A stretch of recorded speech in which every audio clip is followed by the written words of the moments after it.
So the introduction to part of Vayishlach is there we go. Oh, people ahead and all. Okay, I saw your message, but I didn't have a chance to get back to you. It's it's just an anecdotal introduction to the parsha. Is that when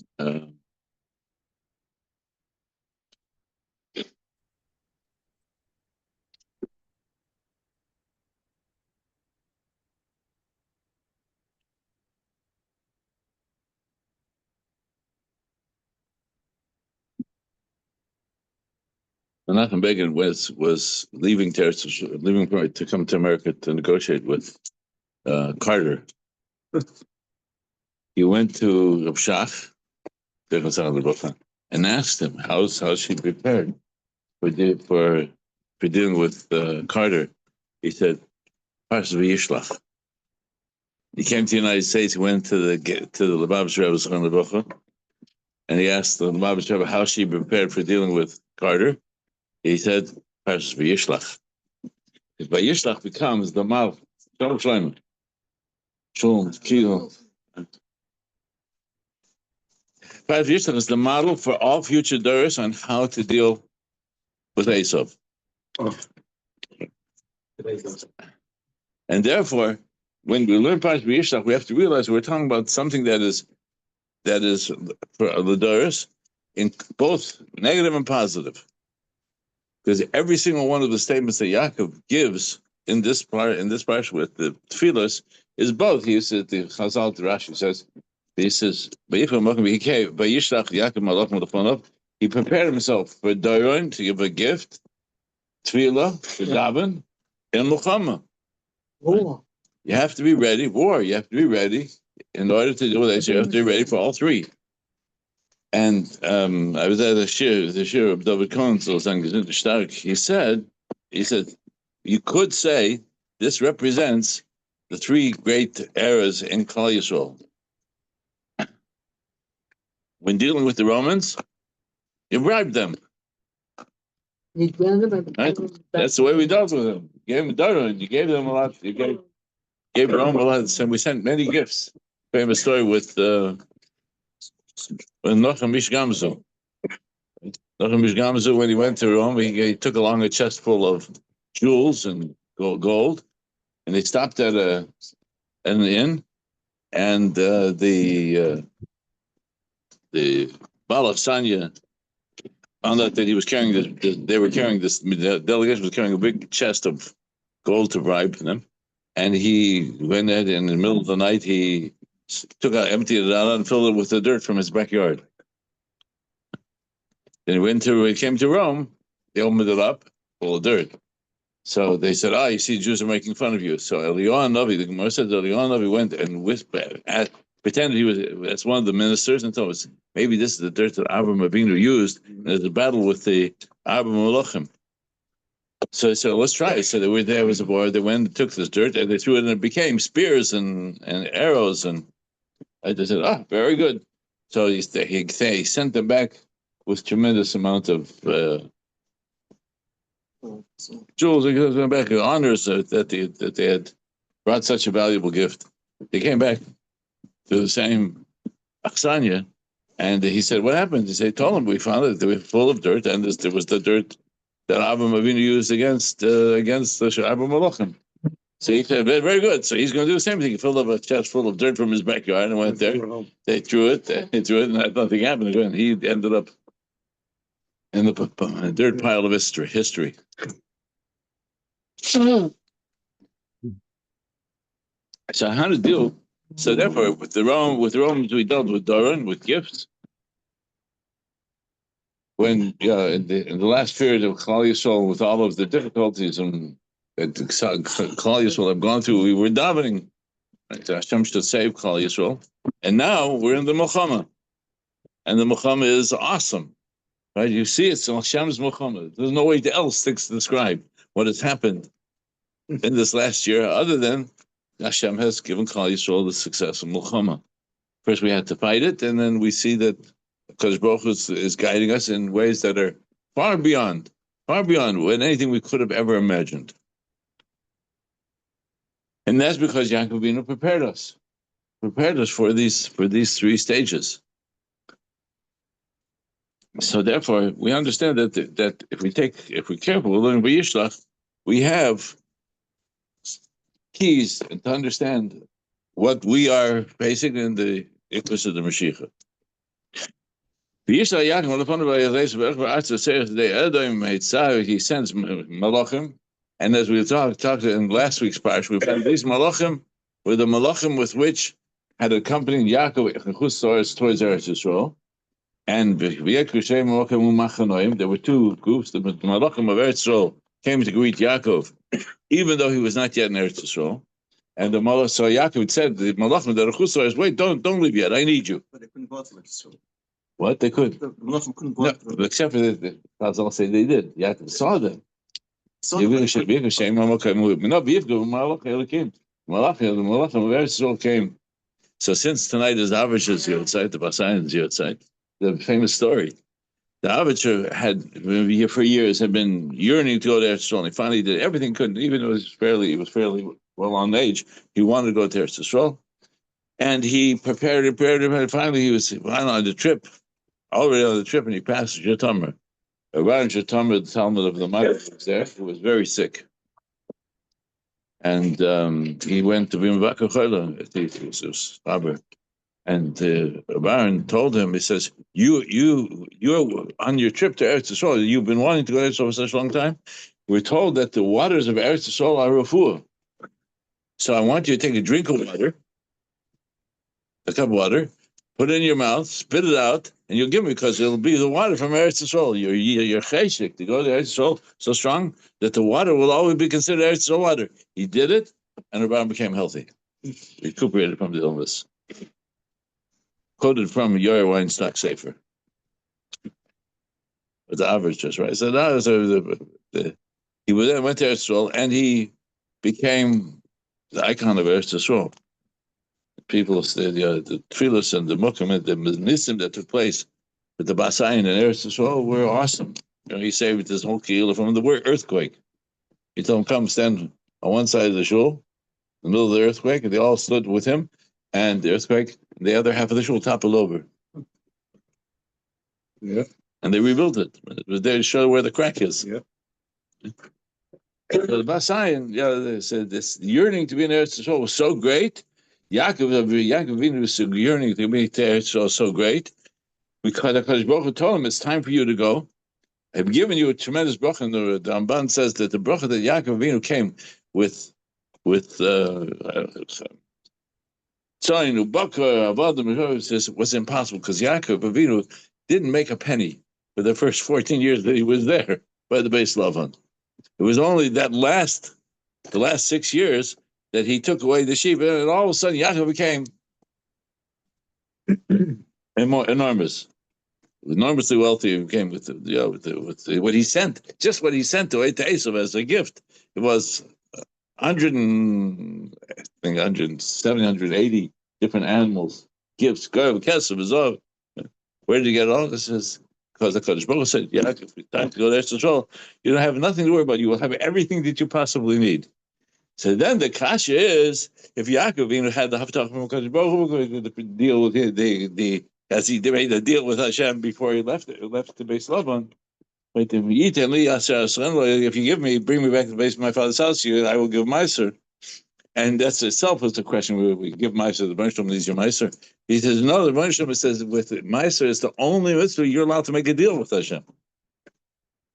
Some say it's tzedakah. The Navi says, Hashem tells Klal Yisrael, you can test me with this. You can say, give me tzedakah, Baba, Shliach B'ni. You're allowed to. And the kasha is, it says, the Mishnah in Pirkei Avos says that you have to be avid shloim manas l'kavah pras. It says, Tosis, and I think it's in Yuma says, Rosh Hashanah said, that's for them, for the goyim. Klal Yisrael never has charata. Nations of the world, if you don't get what if they make a deal with Hashem, don't get it, they would regret everything that they did. So therefore, Hashem says, okay, I'm not going. You're not going to. I'll always answer you, but not Klal Yisrael. Even when I answered to Klal Yisrael's no, we know that Kadosh Baruch Hu is giving us. And Shlomo Melech said that Hashem should promise that when they build the base of Mikdash, that any carbon that a guy brings will be answered, but not Klal Yisrael. Klal Yisrael have to do tshuva. Have to be tshuva.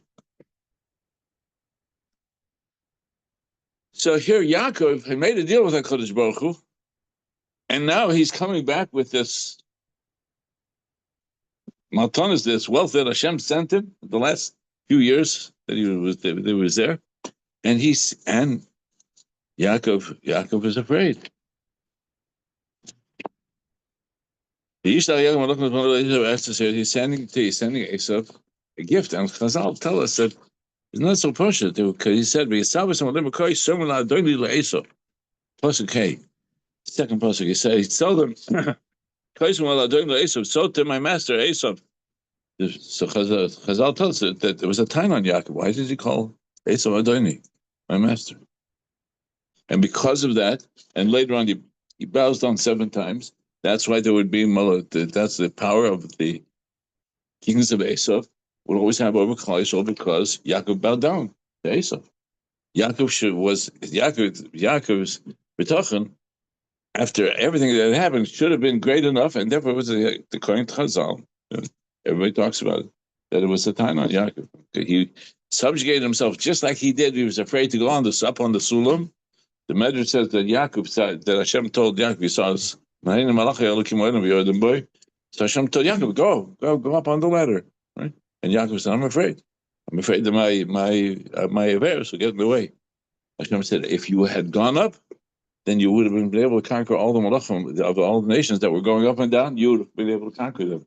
He says, but because you didn't go up, so you'll have to suffer at the hands of these nations, right? So Yaakov, it's the time is the Chazal that left Klal Yisrael in the place of weakness, which we have struggled to deal with the nations of the world that we have been in Golus. So that's the question. What was? But Yaakov right plus plus chas. Yaakov Yaakov became afraid, and he became trembled. But Yaakov says, so he divided everything into 2 machnas. But Yomer, he said,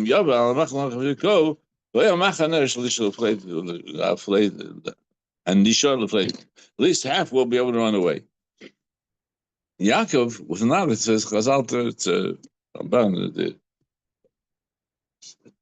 It's Yaakov also said, the Yaakov, he was never afraid for himself.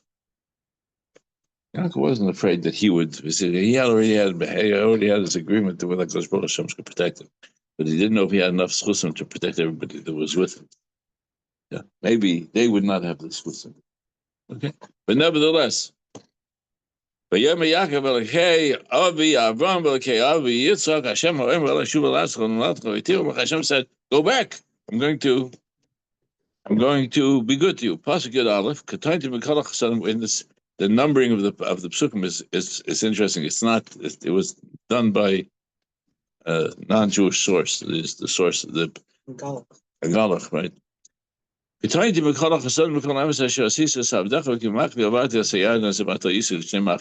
I am so small because I feel so small because of all the chesed and the truth that you did with me.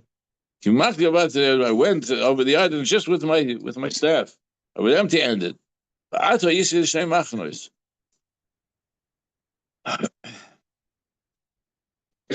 Vilna Gaon's word, and that was added by Rabbi Hoffman yesterday morning. He said, Vilna Gaon said, the Gemara says, how much gaiva is a Talmud Chacham? You're not allowed to have gaiva, right? Kina Torah, the gaiva, covered arrogance is mostly so basically, but Talmud Chacham has to have a little bit. Has to have self-value that tells that he has the strength to stand up like Moshe Rabbeinu did to the Mitzri. How much is he allowed to have? The Gemara says Shminis Shebeshminis, an eighth of an eighth. The Vilna Gaon says the eighth part. What's that eighth of an eighth of gaiva he's allowed to have? The eighth parasha, the eighth pasuk. is Katan Makala Hasan Makala Emes. So he added to this as the same thing with the eighth pasuk of the eighth parak of Shiur. Achas Ketana Yichlanu. I have a small sister. Again, that's how much humility. And he said also, what was the other one? It was the Shiur, and also But the where's eighth, the no gaiva, gaiva? no gaiva. Tiny. I'm There's too nothing- small. Question, I don't deserve that. You should be. I'm too small. There's no gaiva. No gaiva. He said, and the eighth pasuk of, what is it? Of let's just slip my mind. Shiur, the eighth parak, the eighth pasuk of Shiur, Zachos Katana, and also I'll remember in a minute. I just look by. So this Shmini Shebashminis, this eighth of a guy that you're allowed to have is a bunch of like they really deserve that. You should. I'm too small. It's recognized that you got. That's right. Recognize what the Bershom gave us, not what we are, what we are, or what we have. Then maybe that's the gaiva. Yeah, I have a question. So Yaakov gave all those gifts, and from what I read is that all the gifts he gave were not fit for sacrifice. They all had blemishes. I think the Midrash even says he caused the blemishes. Yeah, that's So right. why wasn't Asaph more furious when he saw the gifts? You're right. Esav arrived to Yaakov with the intent to destroy them, and Hashem said, "You're not." And he gave him his chut shel chesed. He made him feel compassion to Yaakov because the Hashem wanted him to feel it, not because he was impressed by the gifts. Esav didn't need the gifts. It was Yaakov's opening up. If you want to put it, Yaakov's opening up the Shara Shemayim, so that Esav should have remorse, should have regrets or remorse from wanting to kill him. So everybody points out, this is Rashi and Ramban, every element points out, what were these numbers that Yaakov sent? What were the numbers that Yaakov sent? How many did he send? Sorry. Okay.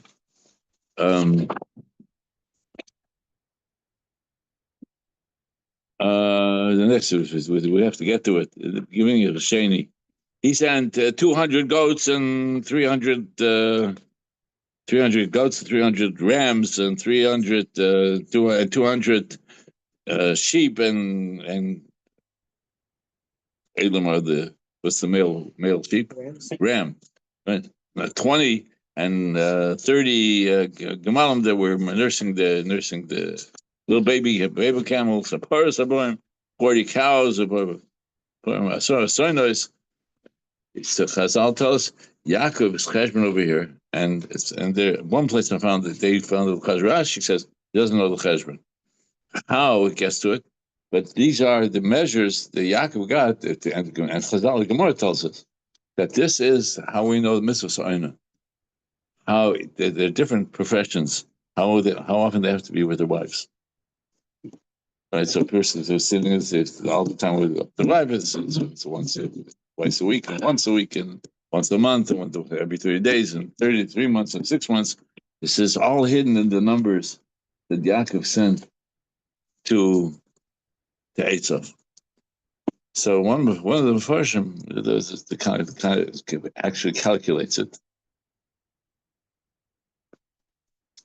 and he says, why is it? How the cheshbon works? He said, what was the purpose? Yaakov was telling Esav, you have to know, Klal Yisrael, the kedusha of Klal Yisrael begins in the home, and therefore, when I'm sending these animals to you, they will reproduce based upon the way the Torah says that Klal Yisrael should reproduce. That's just another whole cheshbon. I didn't even know that Yaakov was still alive. Yaakov sent messengers to him. No, but before that, he thought he was dead. The real question is what Esav did to Eliphaz when he found out that Eliphaz had lied to him. the Rebbe told us that Esav thought Lavan would take care of Yaakov, but If he knew that he was about Hmm. to No, he because I'll tell us Eliphaz took all of his wealth that Yaakov left with a lot of money, with a lot of wealth to build his future in the base Lavan, and he empty-handed because Eliphaz took it. Said Eliphaz was Talmud Chochem. Right? He said, "Ani nefshev kameis." A poor man is considered as if they're dead. So he came back to Esav. His father says, "Is he dead?" He says, "Yeah, he's dead." So it's a very cute story. What- Herschel asked Napoleon. How would he Yes. not know that he's not Yeah. dead if Yaakov married his bride because Leah was probably Well, okay, but that doesn't mean that Esav knew that. Esav wasn't short on wives. Herschel Napoleon was the Gabe of Burchel measurements. Herschel Napoleon is famous for his jokes. There's entire books written about some of the anecdotes of Herschel Napoleon and stuff that he pulled off. And we heard from many sources that Herschel was really a tzaddik nister, and Rebbeinu Mezrich was known to have very dark moods. And Herschel knew how to tell him how to get him to laugh. So he was this guy. He was this guy. He knew how to get people laughing. So they tell the story that in one of the towns nearby, there was a very wealthy Jew who was known that he was very wealthy, and he always managed to get out of giving anybody any tzedakah. How did he do it? It says a poor person who was hungry would come in and say, "I need money for it." He says, "Come, sit down and eat with me." And they put out a big plate full of fish, and as they're sitting there, the Gvir would ask the poor man, "Which town are you from?" So the person was answering, "So, oh, really? I know people in the town. What house this person I do, a friend of mine there." And in the meantime, while this person was trying to explain and answer the Gvir's questions, the Gvir was eating. And finally, the plate was empty, and the Gvir would say, "How come you didn't eat anything? You must not eat anything. You must not." The Herschel said, "I'm going to fix him." The Herschel went, and the Gvir puts out a big plate. He says, "What town are you from?" So, "I'm from Astapoli." He says, "Oh, Astapoli, I know the town." It says, "Yeah, it's not so great." Takes a piece of fish. He says, "But what about this and this person is there that I do business with?" "Nah, he's dead." Next, he said, "What happened? Oh, really? And what about this person?" Herschel takes another piece of fish. He's dead. He died. After 5 or 6 questions, and all the people he did business with are all dead. He said, "What happened? Was there a Magefa? Was it a plague?" He said, "No, when ich esse, the ganze Welt gestorben. When I'm eating, the whole world is dead." That's what Eliphaz told his father. Says, "You take away somebody's money. He's dead. I thought he was dead." Some was anecdotal. However, there's a chiddush that I heard today from Rav David Cohen that blew my mind, and it's fascinating. Yaakov says,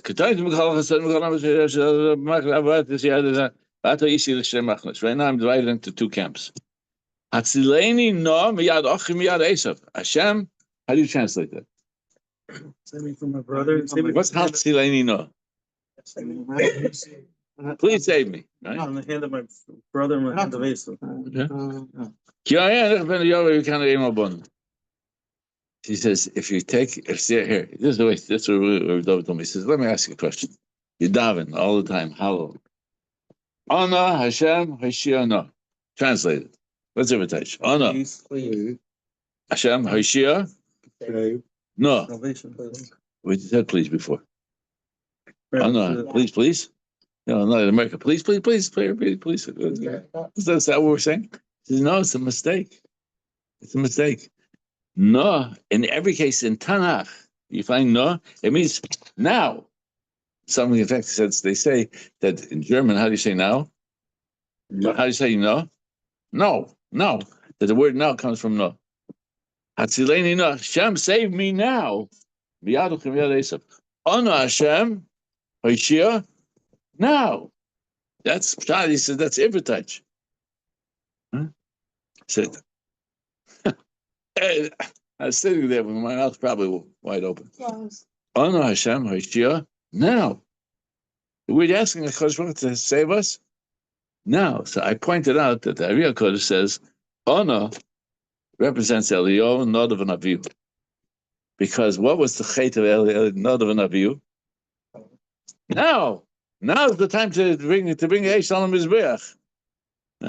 Eliyahu at the time of Klal Yisrael, and Hashem said, "Now, Eliyahu, you have to show up now. Every time there's a bris, now you have to show up." So he says, therefore, we b'schus of Nadav and Avihu and Eliyahu, Shiur, now. It's a whole different shot. Whole different shot in Hallow. Well, Eliyahu and Navi have to show up to the brisses after the Mashiach comes. No, yeah, will he have to show up? No, they want. I guess so, but he won't have to show up at the bris because we'll bring the bris to him. Yeah, we won't have to wait for him to show up. But that was the answer to a classic kasha. Yaakov was davening before the Rebbe Shalom. He's davening, right? But Yaakov, okay, Abraham, okay, Yitzchak, Hashem, right? Hashem, you promised me, right? And I don't deserve it.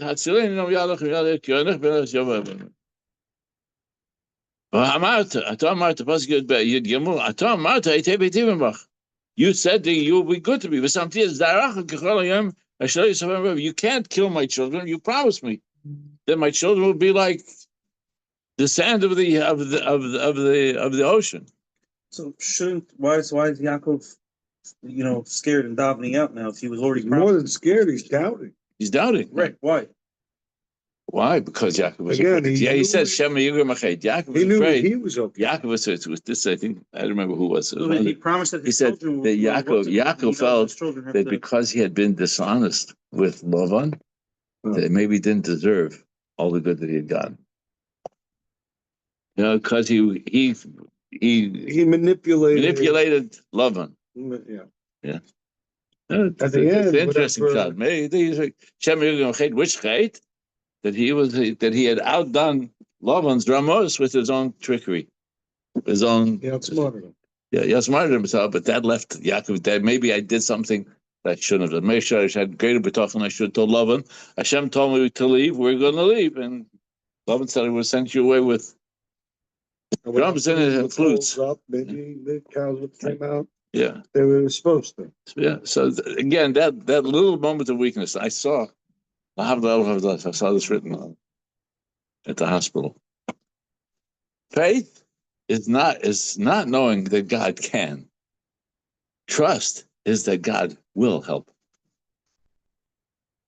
And we say, Emunah is that Hashem can help me. Bitachon, Hashem's going to help me.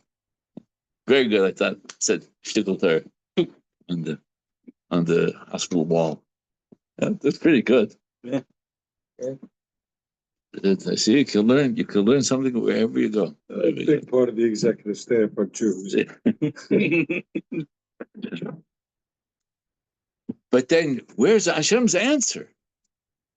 The Torah doesn't give Hashem. It doesn't give Yaakov. Hashem doesn't answer Yaakov, right? Because the next one is Vayishlach Shem b'layla.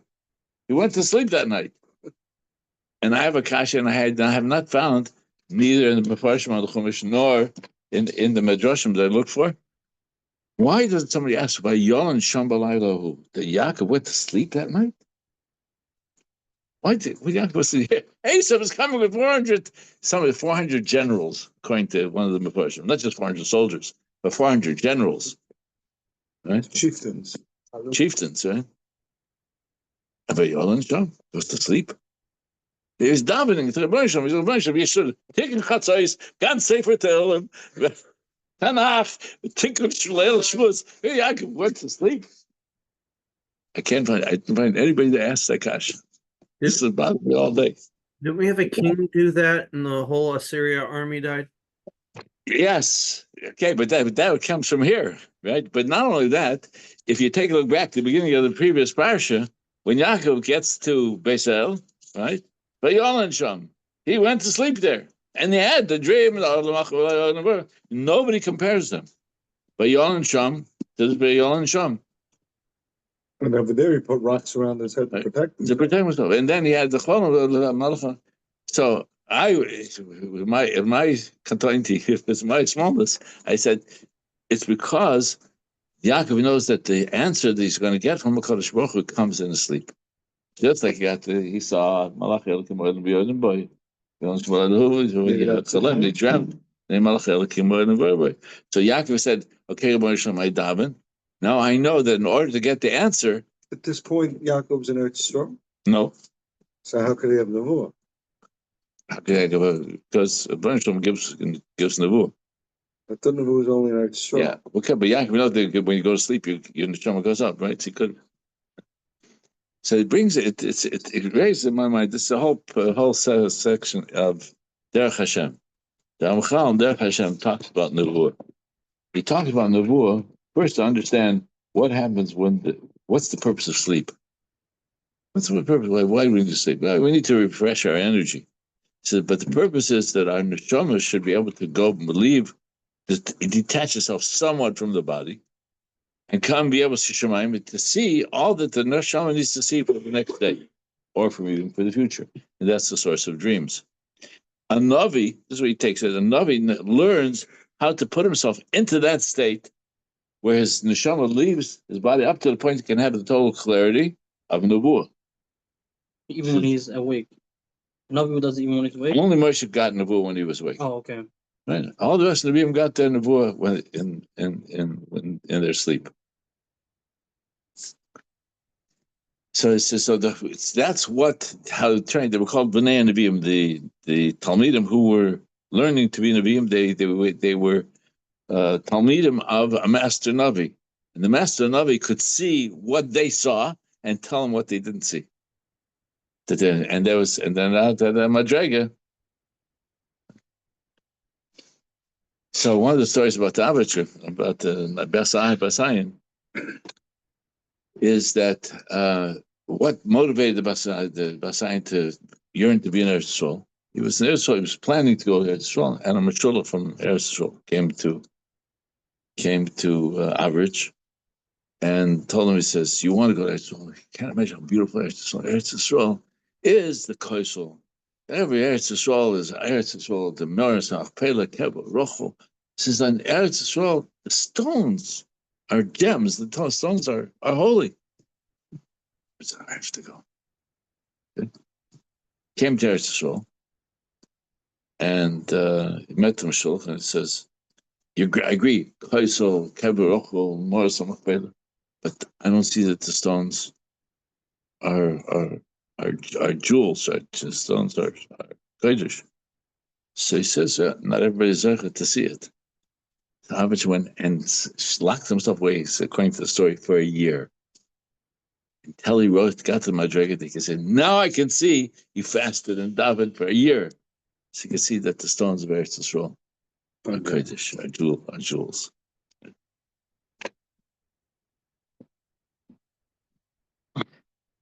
So therefore, when Yaakov took we took the Avonim, we put it by his head, and over here, when Yaakov goes to sleep at that night, Yaakov is coming to the point where he can be able to see. I said, now I know what I have to do. This is the answer. The answer is the Malachim told me, send the Malachim, right? You had that dream. You saw the Malachim. You have those Malachim with you. Right? You have those Malachim with you. You have the Malachim Chutzlaretz that are with you. Send them to Esav. Now I know what I'm supposed to do with those malachim that came.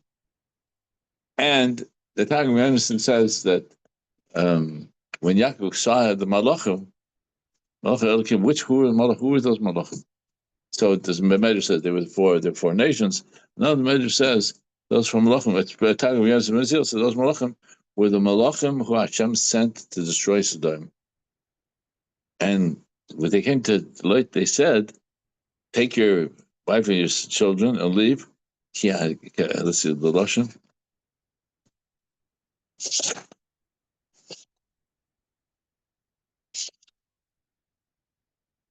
By Yavor, this is Kapitel Yotes Pasuk Aleph. They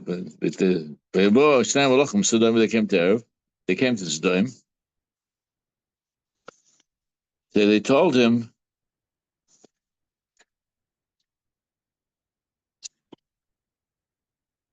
they say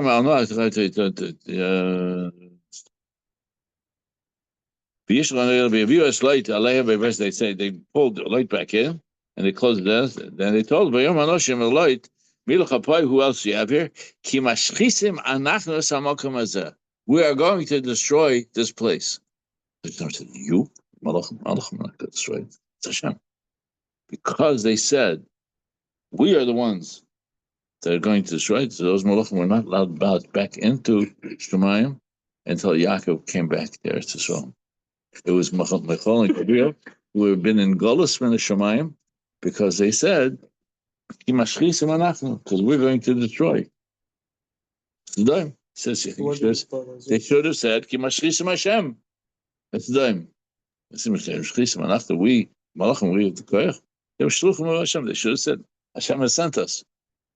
The destroyer, Hashem says, Hashem's going to destroy. Is that Gabriel and Raphael, right? The fire and water angel? Michal and Gabriel. Yeah. Right. What did they do all those years? They waited. They were in Golus. That's just telling medicine.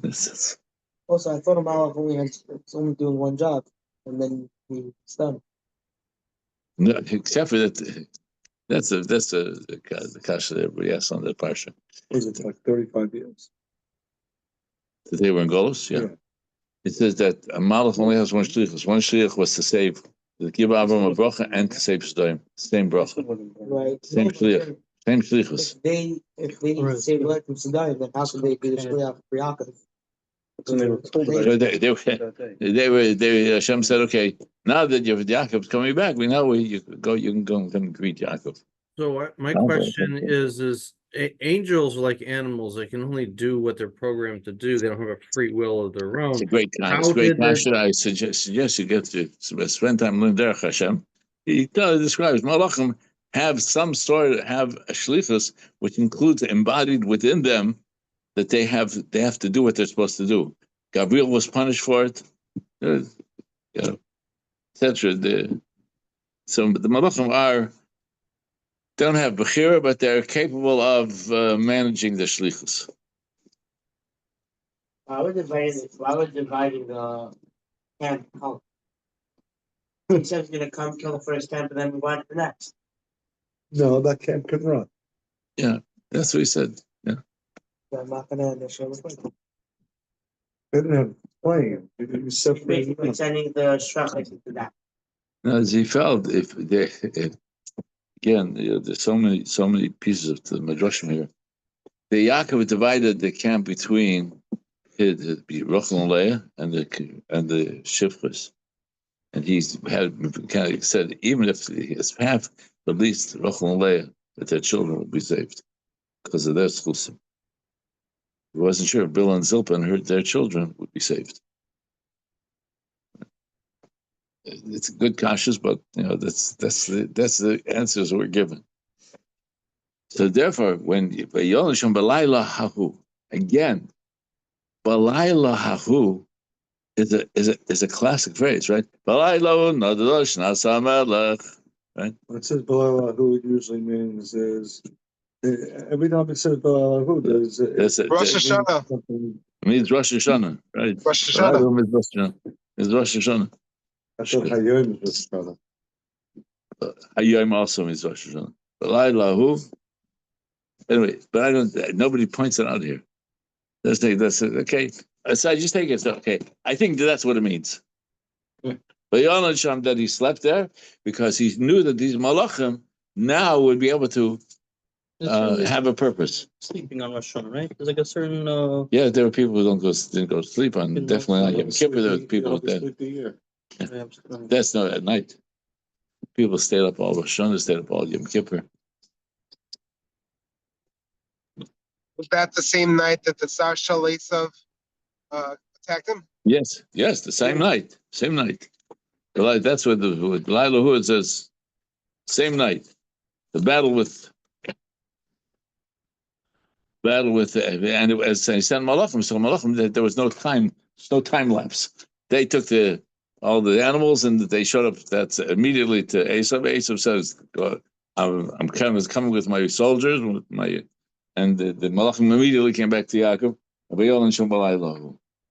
It's all one night.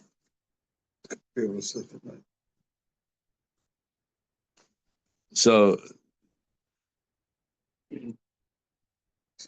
when Yaakov therefore asks the Malach, tell me your name. So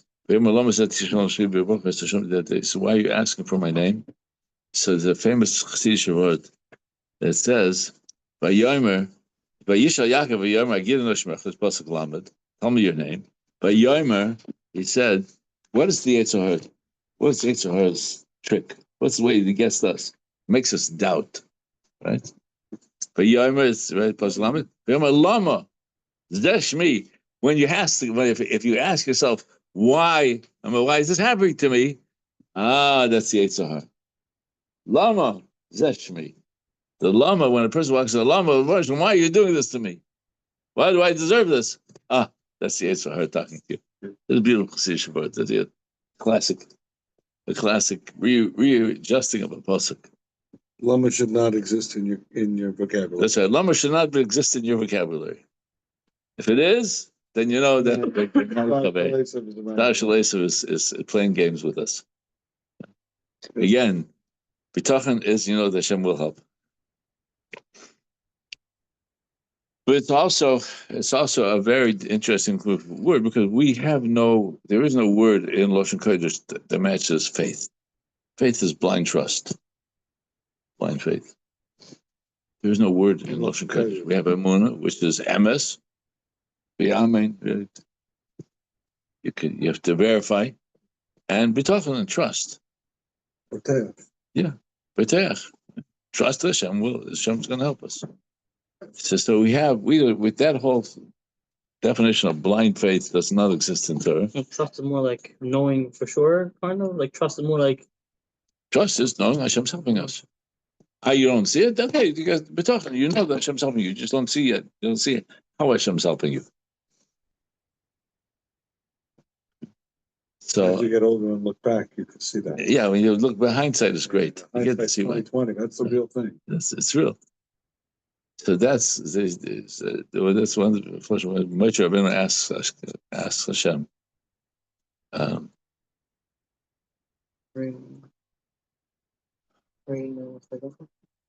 Hashem says, he asks Hashem, Harini nos tochecha, show me your ways. So Moshe Rabbeinu answers, I'll put you in the crack in the rock. But and I will put my hand over you until I pass by. You will see my back, you won't see my face. What do you mean you see my back? So you look back, you'll see where I was. But to see the future, I'm not letting you see it. That famous poem of, it's two sets of footprints and then Right, it's two sets of footprints. Hashem was carrying us all the time. With no effect. So today's Shiur was with David. I asked him. I was pushing the envelope today by the Shiur. Probably because I was the only one who showed up for the Shiur. The other guys couldn't make it, so I had. So I said, Rebbe, take a look. I know I'm going through a lot of stuff now. Why? Yeah. What's the purpose? I know there's supposed to be a purpose. What's the purpose? I want to know what the purpose. He says, you can't know the purpose, otherwise it wouldn't be in the song. You have to go through it. You'll find the purpose. So I thought maybe the purpose was I saw that You got to spend Shabbos by your niece. Yes, that thing inside on the hospital wall. No, I understand. Wouldn't you think it's the opposite if you're seeing somebody's back than you are seeing the future because it's in front of you? If you're that's one of the pshatim. That's right. One of the you see the person's back, but that doesn't understand the back of Hashem. Hashem is high. Hashem has looked past, back and front. So Chazal, this go through a whole definition of what HaRav means. HaRav means that you see a lower madrega of Hashem's Ratzon, and Panim means what you get to see Hashem's Ratzon openly. You have to retranslate the words from back and front to see. HaRav means just like we have a back, and therefore we are not able to see backwards. So the same thing, Hashem says, there's part of me that you will not be able to see. Part of my rots you won't be able to see. Panai, Panam, Dibra Hashem, Hashem spoke to us face to face. We saw what Hashem wants from our Klal Yisrael. What was Rabbi going to say about blind faith? So there is no word for blind faith in Klal Yisrael. It's a munah, you have to verify, and be talking to know, to have trust in Hashem. The Rambam, the Hilchot, you said the very first Rambam, you have to know, you have to trust and know that there's only one power in creation, the one who created Mamsi. So and Ramchal starts off. Muna is you have to verify it. Verify. So you have to check it out. how do we say Ani Mamin Bemunish like? Yeah, it means that I'm Mamin. I am verified. I have established with true. That's absolutely true. Yeah. True Himsi Mamsi, right? All of the principles of Emunah, which are attributed to the Rambam, and the Rambam never said it. Those 13 non-imams was not from the Rambam. The Rambam Perish and Mishnah says called Shemona Prokim, where he details in great detail what are the basis of Klal Yisrael's Emunah, and somebody reduced it down to these 13 non-imams. It's not the Rambam's. It's derived from the Rambam. Just it was too big to print in the Siddur, so somebody took it out. Maybe so that we can say it every day. Because one of the premises of Emunah that Bidat Hayom. So to know today, Hashem will keep Hashemayim Mal. The Rambam uses that pasuk. So the Ramchal, so all the Bidat Hayom. You have to know today. That's betul. That's today. That's today's. The Emunah of Klal Yisrael is today Bidat. To know Hashem will keep Hashemayim Mal. Say no. To know that it's all one. There is no separate. I know it. It's nothing else. So the Vayadato is the clarity of knowing that that we can turn to Hashem and say, "Oh no, Hashem, Hashem now."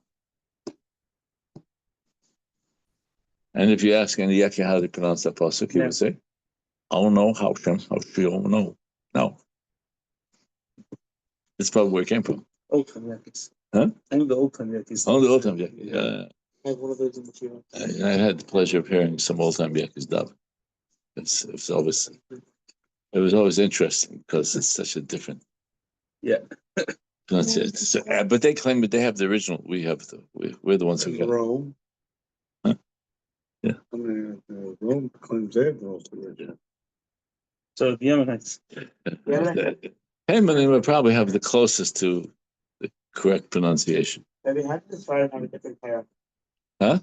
The Sfardim have like something changed in the pair, no?